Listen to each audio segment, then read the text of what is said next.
大家好，欢迎收看爱上电子。电风扇的种类很多，但是呢，内部电路都是大同小异的。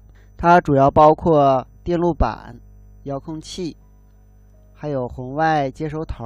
板上呢有低压电源、按键、蜂鸣器、红外接收头、可控硅控制电路、电机电机当然是板外面的。这儿呢有电机的详细电路。下面我们看一下板上都有什么。这端是220伏输入，这是阻容降压组成的低压电源，经电阻限流以后，经稳压二极管稳压，经二极管整流以后，在电容上得到一个5伏左右的电压。这是4个可控硅，这就是输出的端子，也就是接我们电机公共端的端子。由于公共端接的位置不同，所以呢能够调速。这是一个蜂鸣器，这是接按键和遥控的端子。这块板呢与这块板大同小异，只不过这儿是接我们红外接收头的端子，这端是接电机的公共端，这端是接220的。同样呢，这有阻容降压，然后稳压二极管、整流，然后呢是电容滤波等。下面我们看一下这个电路图，220伏输入通过这儿，通过阻容降压，通过稳压二极管稳压以后，得到一个负4.5伏的电压。很显然，这个 D 是正电压，接在零线上，而火线呢是通过阻容降压、电阻限流，再通过二极管整流以后，经过这个稳压二极管稳压，在电容两端得到一个负4.5伏。火线这端呢，直接通过导线接到我们电机的保险以及电容上，电容这端呢就是接的副绕组。而保险这一端呢接的就是主绕组。可控硅这个 T2 端呢接的是公共端。很显然我们 MCU 的接地端呢就是这个10角和7角。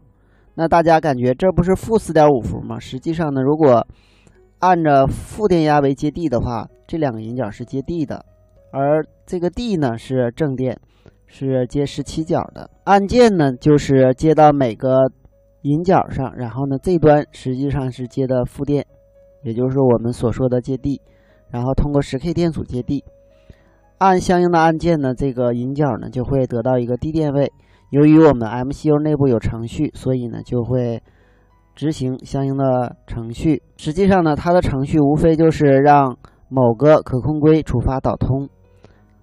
可控硅的 T2 端接在我们的火线上，而我们这个D 端呢是接在这个火线过来的负4.5伏上。我们知道可控硅的触发端呢要比阴极高或者是低呢，它都会导通。那么这样呢，当我们这儿有一个负压负4.5伏左右的时候，那么可控硅就导通，相应的电机就会旋转。这个电机呢是摇头电机，当这个位置受触发的时候，摇头电机旋转使电扇摇头。而当这个可控硅受触发的时候，风扇电机的公共端就会连通到 D， 也就是我们这根零线。这个 D 呢是外边的 D， 与它是不通的，而这个 D 呢就是零线。由于我们这个零线被导通了，所以呢公共端接零线，电机肯定是旋转的。下边这个图是风扇电机的内部结构以及接线方法。我们看这端是220，这端接主绕组，然后这端通过电容接副绕组。相应的可控硅导通呢就是接在公共端上。可控硅连接的公共端与主绕组输入端杂数越少，它的电流越大，转速相应就越快。它主要是利用这个原理来进行调速的。这个 MCU 除了有按键和触发引角，另外呢还接了指示灯。相应的引角为低电位的时候，那么这个指示灯就会点亮，指示相应的状态。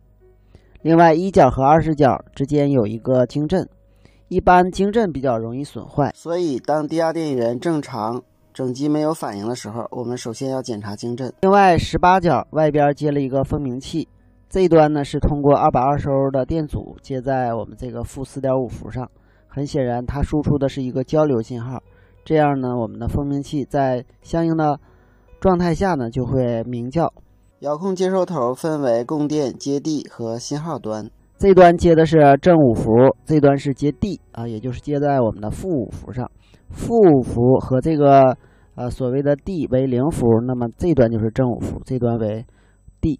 然后呢，在这儿输出到19角，我们的遥控器发出相应的字节，它呢就会接收到以后呢，我们的 MCU 检测到这个指令，它就会输出相应的功能，比如在芯片不同的引角输出相应的触发信号，触发可控规进行调速，或者是触发摇头电机进行摇头。好，今天咱们就到这里，谢谢大家，再见。